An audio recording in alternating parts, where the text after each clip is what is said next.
40년 지기 친구였습니다. 그 전화 한 통에 인연을 끊기 전까지는요. 남들 눈에는 대기업 간 아들 자랑에 속 좁게 토라진 늙은이로 보이겠지요. 하지만 그날 제가 버린 것은 친구가 아니었습니다. 내 아들의 손에 박인 굳은 살을 부끄러워했던 어리석은 내 자신을, 내 평생의 자격지심을 버린 겁니다.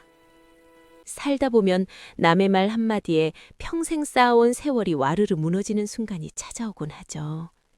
오늘 들려드릴 이야기는 아들의 굳은 살 박인 손이 부끄러웠던 한 어머니가 40년 지기 친구와 인연을 끊고서야 비로소 진짜 행복을 마주하게 된 사연입니다. 저희 이야기가 마음에 닿으셨다면 구독과 좋아요로 따뜻한 응원 부탁드립니다. 그럼 이정숙님의 이야기 속으로 함께 들어가 보겠습니다. 찬바람이 뼈마디를 시리게 하는 12월의 오후였다. 낡은 아파트의 좁은 베란다. 세탁기 돌아가는 소리가 멍한 내 머릿속을 느리게 흔들었다. 며칠째 무릎이 쑤셨다. 젖은 빨래를 하나씩 꺼내 털 때마다 아이고 소리가 절로 나왔다. 평생을 해온 일인데 이제는 버겁다는 생각이 먼저 드는 나이가 된 것이다. 저녁거리로 사온 물을 다듬으려고 싱크대 앞에 섰을 때였다. 징 하고 휴대전화가 울렸다. 화면에 뜬 박영희라는 이름 석자에 심장이 쿵 내려앉았다. 또 시작이겠구나. 받기 싫은 마음이 굴뚝 같았지만 이 나이에 친구 전화를 피하는 것도 속 좁아 보일까 싶어 마른 침을 삼키며 화면을 쓸었다. 정수가, 나 영희. 수화기 너머로 들려오는 목소리는 언제나처럼 낭낭하고 기운이 넘쳤다. 나와 동갑인데도 저애는 어쩜 저리 목소리마저 팽팽할까. 속으로 그런 시답잖은 생각을 하며 일부러 더 힘없는 목소리를 냈다. 응, 영희야. 웬일이야. 영희가 나랬다. 웬일은 우리 벌써 연말 모임 할 때 됐잖아. 작년처럼 우리 집 근처 한정식집 예약해놨어. 다들 나온대. 너도 시간 비워놔. 그 말을 듣는 순간 가뜩이나 무겁던 어깨가 천근만근이 되었다. 그 모임에 나가는 건 마치 성적표를 받아드는 자식의 심정이 든 것 같아 해마다 고역이었다. 변호사 사위를 본 친구, 교수 며느리를 얻은 친구, 그리고 대기업 다니는 아들을 둔 영희까지. 그 틈바구니에서 나는 늘 입을 닫고 고개만 끄덕이다 오는 신세였다. 그래, 알았어. 한번 가볼게. 내 대답이 영 탐탁치 않았는지 영희가 쏘아붙였다. 가보는 게 뭐야, 꼭 나와야지. 너 요새 민준이 때문에 기운 없어서 그런 거지? 그래도 얼굴은 봐야 할 거 아니야. 그놈의 민준이 소리. 아들 이름 석자가 영희 입에서 나올 때마다 나는 죄인이 된 기분이었다. 아니야, 그런 거. 짧게 대답하고 서둘러 전화를 끊었다. 툭 하고 끊어진 전화기 너머로 영희의 화사한 와인색 블라우스와 진주 목걸이가 얼음거리는 듯했다. 나는 차가운 물에 손을 담근 채 한참을 서 있었다. 수도꼭지에서 떨어지는 물방울이 내 마음 같았다. 뚝뚝 그렇게 어디론가 떨어져 사라지고 있었다. 저녁 시간이 되어 식구들이 하나둘 모여들었다. 현관문 열리는 소리에 돌아보니 아들 민준이었다. 다녀왔습니다. 녀석의 목소리엔 늘 미안함이 묻어 있었다. 나무 먼지와 기름 냄새가 희미하게 풍겨왔다. 1년 내내 입는 낡은 체크무늬 셔츠와 면바지 차림. 나는 애써 아들의 얼굴을 보지 않고 대답했다. 왔냐? 얼른 손 씻고 와. 밥 차렸어. 식탁에는 무거운 침묵이 흘렀다. 남편은 을의 소파에 앉아 텔레비전 채널만 돌리고 있었다. 밥 먹으라는 내 말에도 건성으로 하더니 식탁에 앉아서도 줄곧 텔레비전에 눈을 고정했다. 며느리 수진이는 그런 시아버지와 내 눈치를 번갈아 살피며 조용히 밥만 떴다. 착하고 순한 아이지만 시어미의 가슴에 응어리가 있다는 걸 왜 모르랴. 그 아이의 침묵은 나에게 어머니 죄송해요 라고 말하는 것 같아 더 불편했다. 그 정막을 깬 건 남편이었다. 숟가락을 탁 소리나게 내려놓으며 그가 말했다. 오늘 회사 부장한테 전화 왔었어. 아들놈이 이번에 삼성 들어갔다고 한턱 선다대. 나는 아무 대꾸도 하지 않았다. 남편은 나를 보며 말을 이었다. 당신 친구 아들도 삼성이라며. 박영희 그 친구 말이야. 세상 참 잘난 놈들은 길이 다 있나 봐. 무심하게 툭 던진 그 말에 애써 눌러왔던 무언가가 속에서 울컥 치밀었다. 내 표정을 살핀 민준이가 고개를 푹 숙였다. 그 아이의 동그란 정수리를 보자 화가 나기는커녕 되레 마음이 아려왔다. 아들의 기어들어가는 목소리에 남편이 혀를 쯧 찼다. 자식 걱정돼서 하는 소리를 쯧. 그러고는 다시 텔레비전으로 고개를 돌려버렸다. 모든 대화는 그렇게 끝났다. 30년을 넘게 살아온 남편이지만 우리는 한 번도 제대로 된 대화를 나눠본 적이 없는 것 같았다. 저 사람은 내 마음 같은 건 들여다볼 생각조차 없는 사람이었다. 그날 밤 잠이 오지 않았다. 뒤척이다 거실로 나와 먼지 쌓인 장식장 서랍을 열었다. 낡은 앨범이 손에 잡혔다. 한 장 한 장 넘기다 보니 유치원 졸업식 날 찍은 민준이 사진 앞에서 손가락이 멈췄다. 똘망똘망한 눈으로 나를 보며 환하게 웃고 있는 5살배기 아들. 사진 속에 나는 아들의 작은 손을 꼭 잡고 있었다. 그때 내가 뭐라고 속삭였더라? 우리 아들 훌륭한 사람 돼서 엄마 호강시켜줘야 해. 잊고 있던 그날의 약속이 그 어리석었던 내 욕심이 먼지처럼 피어올라 목을 메이게 했다. 손가락으로 사진 속 아들의 얼굴을 쓸어보았다. 사진은 차갑고 내 손끝은 서러웠다. 약속한 날이 오고야 말았다. 옷장문을 열고 한참을 망설였다. 입고 갈 만한 옷이 없었다. 몇 년 전 아들이 사준 베이지색 가디건을 꺼내 입었다. 보풀이 조금 일어 있었지만 그래도 이게 내가 가진 옷 중 제일 나은 것이었다. 화장대 거울 앞에 앉으니 푸석한 얼굴과 희끗한 머리카락이 먼저 눈에 들어왔다. 영희의 윤기나는 갈색 파마머리가 떠올라 괜히 주눅이 들었다. 한숨을 쉬며 자리에서 일어서는데 방 문틈으로 민준이가 나를 보고 있었다. 나는 차마 웃어주지 못하고 늦겠다, 다녀올게, 퉁명스럽게 내뱉고 현관문을 나섰다. 버스를 타고 가는 내내 창밖 풍경은 눈에 들어오지 않았다. 머릿속에는 온통 영희가 할 말들, 그리고 내가 해야 할 대답들이 맴돌았다. 민준이는 뭐하고 지내? 그러면 뭐라고 해야 하나? 가구 만드는 일 잘하고 있다고? 아니면 그냥 그럭저럭 지낸다고 해야 하나? 어느 쪽도 초라하게 들릴 것 같았다. 한정식집에 들어서자 시끌벅적한 소리가 나를 맞았다. 이미 친구들은 대부분 와 있었다. 그리고 그 중심에는 역시나 영희가 있었다. 화려한 와인색 블라우스에 진주 목걸이를 한 영희는 나를 발견하고는 과장되게 손을 흔들었다. 어머, 이정숙, 너 오는구나. 이리 와서 앉아. 영희는 굳이 자기 옆자리를 비워 나를 앉혔다. 유명 브랜드 로고가 희미하게 보이는 가방이 의자 위에 보란듯이 놓여 있었다. 자리에 앉자마자 영희의 자랑이 시작되었다. 우리 아들 이번에 팀장으로 승진했잖아. 회사에서 차도 바꿔주고 내년 봄에는 강남에 아파트 전세 얻어서 분가시킨다고. 며느리감도 의사 집안 딸인데 어찌나 짝싹한지 몰라. 친구들은 어머 좋겠다. 영희는 자식 농사 잘 지었네 하며 부러움 섞인 추임새를 넣었다. 나는 마른 나물 반찬만 뒤적이며 입을 꾹 다물었다. 내 침묵을 기다렸다는 듯 영희가 드디어 나에게로 화살을 돌렸다. 나는 간신히 고개를 끄덕였다. 영희는 안타깝다는 듯한 표정을 지으며 말했다. 어휴, 저런. 공부도 잘했던 애가 왜 그런 힘든 일을 하는지 몰라. 손도 다 망가졌겠다. 우리 아들은 매일 컴퓨터만 보니까 손이 여자 손처럼 곱다 얘. 너도 속상하겠다, 정수가. 그 순간 민준이의 손이 눈앞에 어른거렸다. 나무에 긁힌 상처 자국, 망치질에 생긴 굳은 살, 손톱 밑에 낀 톱밥. 부끄러움과 미안함이 뒤섞여 얼굴이 화끔 달아올랐다. 나는 아무 말도 할 수 없었다. 그저 어색하게 웃으며 물만 들이켰다. 그날 음식은 모래알을 씹는 것처럼 아무 맛도 느껴지지 않았다. 집으로 돌아오는 버스 안. 차창에 비친 내 얼굴은 금방이라도 울음을 터뜨릴 것 같았다. 현관문을 열고 들어서자 거실은 텅 비어 있었다. 남편은 안방에서 코를 골며 자고 있었고 며느리는 방에서 나오지 않았다.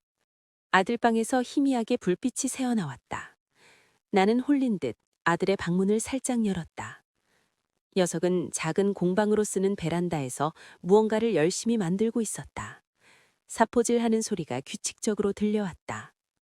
가까이 다가가 보니 자그마한 아기 침대였다. 아직 형태만 겨우 잡혔지만 정교하고 부드러운 곡선에서 아들의 정성이 고스란히 느껴졌다. 민준이는 인기척에 고개를 들다 나를 보고는 화들짝 놀랐다. 녀석은 쑥스러운 듯 머리를 극적였다. 수진이가 임신 3개월이란다. 너무 초기라서 아직 말씀을 못 드렸다고.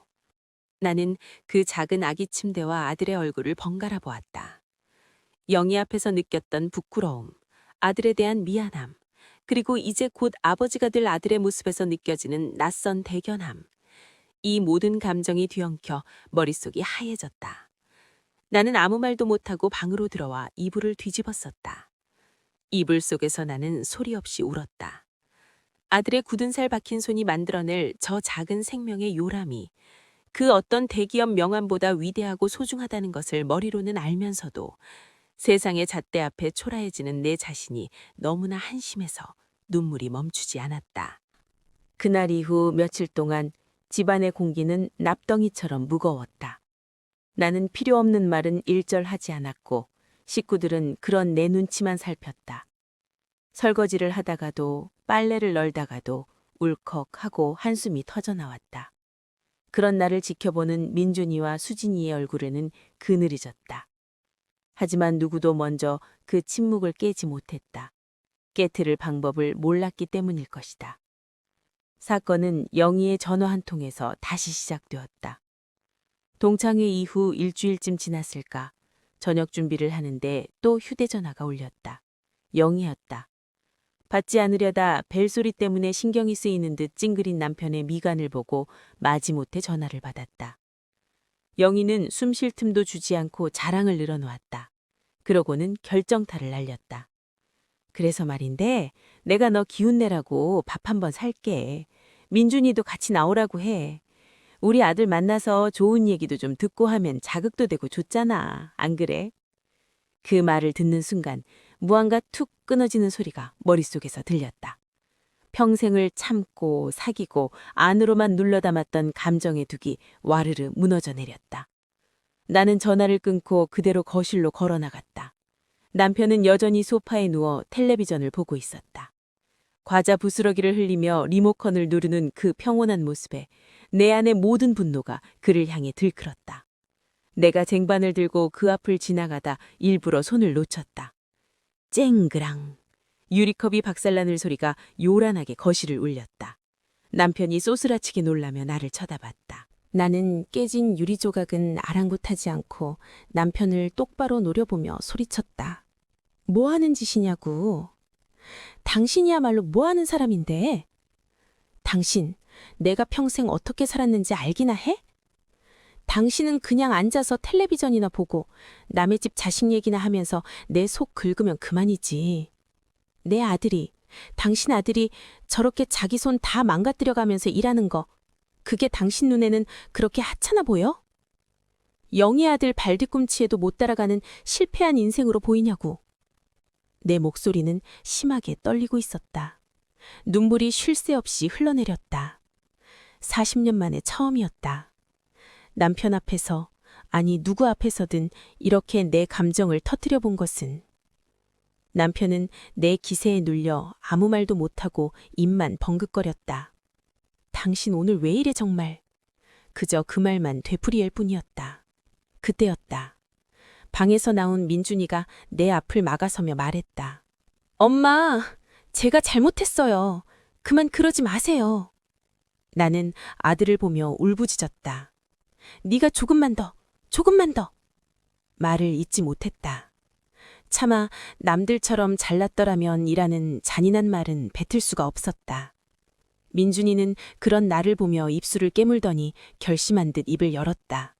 그 입에서 나온 말은 충격적이었다. 나는 내 귀를 의심했다. 남편도 며느리 수진이도 얼어붙은 채 아들을 바라보았다. 아들은 떨리는 목소리로 지난 10년간 가슴속에 묻어두었던 비밀을 털어놓기 시작했다. 대기업에 들어가 칭찬받고 싶었고 부모님께 효도하고 싶었다고. 하지만 현실은 지옥과 같았다고 했다. 매일같이 이어지는 야근과 상사의 인격 모독, 동료를 밟고 일어서야 하는 실적 경쟁, 숨이 막혀왔고 우울증이 찾아왔고 결국에는 옥상 난간에 서 있는 자신을 발견했다고 했다. 이대로는 죽을 것 같아서 살고 싶어서 도망쳤다고. 가구를 만드는 일은 그렇게 죽음의 문턱에서 돌아온 자신을 살리기 위한 마지막 몸부림이었다고. 아들은 울먹이며 말했다. 아들의 고백이 끝났을 때 거실에는 정적만이 흘렀다. 나는 깨진 유리조각처럼 산산이 부서진 마음으로 그저 내 아들의 얼굴을 하염없이 바라볼 뿐이었다. 내 욕심이, 내 자격지심이 아들을 죽음의 문턱까지 몰고 갔다는 사실에 숨조차 쉴 수 없었다. 아들의 충격적인 고백은 우리 가족의 시간을 잠시 멈추게 했다. 누구도 섣불리 입을 열지 못했다. 그저 서로의 얼굴에 어린 고통과 슬픔을 묵묵히 바라볼 뿐이었다. 아들의 눈물 젖은 얼굴 위로 지난 세월 내가 무심코 던졌던 말들이 스쳐 지나갔다. 누구네 아들은 이번에 승진했다더라. 너도 번듯한 직장 다녔으면 얼마나 좋았을까. 그 말들이 아들에게는 얼마나 큰 상처였을까. 나는 내 아들이 얼마나 외롭게 싸워왔는지 까맣게 모르고 그저 내 체면, 내 자존심만 내세우며 아들을 채근해왔던 것이다. 가슴을 칼로 도려내는 듯한 통증이 밀려왔다. 한참의 침묵 끝에 나는 자리에서 일어나 내 방으로 들어갔다. 그리고 망설임 없이 휴대전화를 들었다. 통화 목록에서 박영희의 이름을 찾아 눌렀다. 신호음이 두어 번 울리고 영희의 목소리가 들려왔다. 어? 정수가, 웬일이야 이 시간에? 나는 깊게 숨을 들이마신 뒤 평생 처음 내보는 단호한 목소리로 말했다. 영희야, 나한테 다시는 전화하지 마라. 그리고 다시는 우리 민준이 얘기 네 입에 올리지 마. 내 말에 영희가 당황한 듯 소리쳤다. 뭐? 너 지금 무슨 소리 하는 거야? 내가 뭘 어쨌다고? 그 시끄러운 목소리를 더 이상 듣고 싶지 않았다. 네 아들 잘난 거 너나 실컷 자랑하고 살아. 우리 인연은 오늘까지다. 끊는다. 나는 영희가 무어라 더 말하기 전에 통화 종료 버튼을 눌렀다.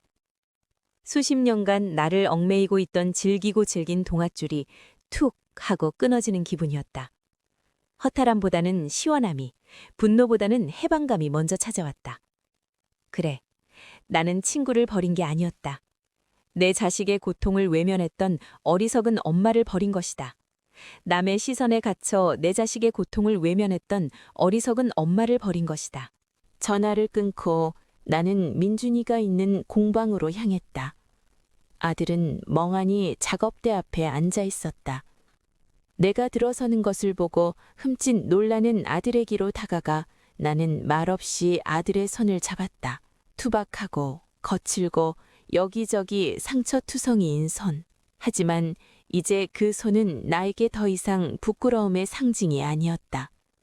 내 아들이 살아있다는 증거였고 자신의 삶을 지키기 위해 얼마나 치열하게 버텨왔는지를 보여주는 훈장이었다. 나는 아들의 손등에 난 상처를 내 주름진 손으로 가만히 쓸었다. 그리고 아들의 굳은 살 박인 손바닥에 내 뺨을 가만히 가져다 댔다. 까끌까끌한 감촉 너머로 따뜻한 온기가 전해져 왔다. 눈물이 다시 뺨을 타고 흘러내렸다. 미안하다 아들아. 엄마가 정말 미안하다. 몰라줘서 미안하고 너 힘들게 해서 정말 미안하다. 내 말에 아들은 아무 말 없이 고개를 숙인 채 어깨를 들썩였다. 우리는 한참을 그렇게 말없이 서로의 온기를 나누며 울었다. 40년 묵은 체증이 평생의 한이 눈물과 함께 씻겨 내려가는 듯했다. 모자 관계는 그렇게 부서지고 나서야 비로소 이전보다 훨씬 더 단단하게 이어지고 있었다. 그때였다. 조심스러운 발걸음 소리와 함께 며느리 수진이가 우리에게 다가왔다. 늘 내 눈치를 보며 입을 닫고 있던 아이였다. 수진이는 내 앞에 서서 잠시 망설이더니 품에서 낡고 빛바른 통장 하나를 조심스럽게 꺼내 나에게 건넸다. 나는 의아한 얼굴로 며느리와 통장을 번갈아 보았다. 그 통장의 표지에는 내 이름 석자가 적혀 있었다. 며느리가 내민 낡은 통장을 받아들었다. 내 이름으로 된 통장이 왜 이 아이에게서 나오는지 의아했다. 떨리는 손으로 통장을 펼쳐보는 순간 나는 숨을 멈췄다. 빼곡하게 찍힌 입금 내역들. 5만 원, 10만 원, 20만 원. 액수는 크지 않았지만 거의 매주 혹은 매달 거르지 않고 꾸준히 입금된 기록이 몇 년치나 이어지고 있었다. 날짜를 보니 민준이가 공방을 차리고 얼마 되지 않았을 때부터 시작된 것이었다. 나는 아무 말도 못하고 수진이를 쳐다봤다. 수진이는 고개를 숙인 채 조그만 목소리로 말했다. 며느라이의 말 한마디 한마디가 내 가슴을 울렸다. 그동안 나는 이 아이의 침묵을 오해했다. 무능한 남편을 둔 것에 대한 불만, 불안정한 생활에 대한 체념이라고 생각했다. 하지만 아이는 그 침묵 속에서 누구보다 치열하게 가족의 미래를 준비하고 있었던 것이다. 이 조용하고 여린 아이가 내 아들의 꿈을 지키기 위해 그리고 곧 태어날 생명을 위해 묵묵히 제 어깨에 짊어졌을 삶의 무게를 생각하니 미안함에 고개를 들 수가 없었다. 나는 통장을 가슴에 꼭 끌어안고 수진이의 손을 잡았다. 늘 설거지와 빨래로 차갑고 거칠었던 며느리의 손이 그날따라 참 따뜻하게 느껴졌다. 아가, 고맙다. 정말 고맙다.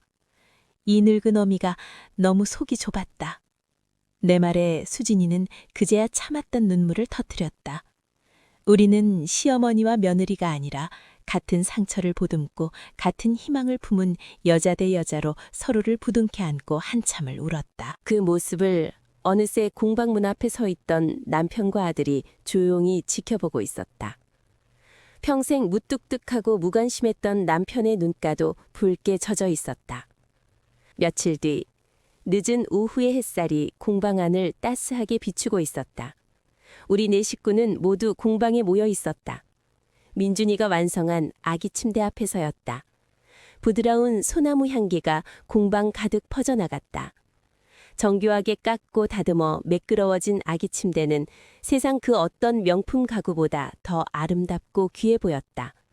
민준이는 침대 난간을 쓰다듬으며 수진이를 보고 웃었고 수진이는 수줍게 부풀어 오른 배를 감싸 안았다. 남편은 헛기침을 몇 번 하더니 아들의 어깨를 툭 치며 네가 자랑스럽다고 말했다. 평생 칭찬 한 번 제대로 해준 적 없던 아버지의 그 한마디에 아들의 눈시울이 붉어졌다. 나는 그 모든 풍경을 가만히 바라보았다. 영희의 아들이 받은 상여금이나 강남 아파트 전세 같은 것은 이제 하나도 부럽지 않았다. 내 아들의 굳은 살 박힌 손이 만들어낸 저 작은 침대, 며느리의 낡은 통장 속에 담긴 희망, 그리고 서툴지만 조금씩 서로의 상처를 보듬기 시작한 우리 가족. 진짜 행복은 바로 여기에 있었다. 나는 창가로 들어오는 따스한 햇살을 받으며 민준이의 손을 다시 한번 꼭 잡았다. 내 아들의 손은 여전히 거칠었지만 이제 나는 그 손이 세상에서 가장 자랑스럽고 귀하다는 것을 안다. 남들의 인정이나 부러움이 아니라 서로의 삶에 새겨진 상처와 굳은 살을 사랑으로 어루만져 주는 것. 그것이 진짜 가족이고 진짜 인생이라는 것을 나는 기나긴 겨울의 끝에서 비로소 깨닫고 있었다. 여러분에게도 오랜 시간 나를 괴롭혔던 인간관계나 자격지심을 끊어내고 해방감을 느꼈던 순간이 있으신가요? 여러분의 소중한 경험을 댓글로 남겨주세요. 비슷한 아픔을 가진 분들에게 큰 위로와 용기가 될 겁니다. 다음 주에도 따뜻한 사연으로 찾아뵙겠습니다. 감사합니다.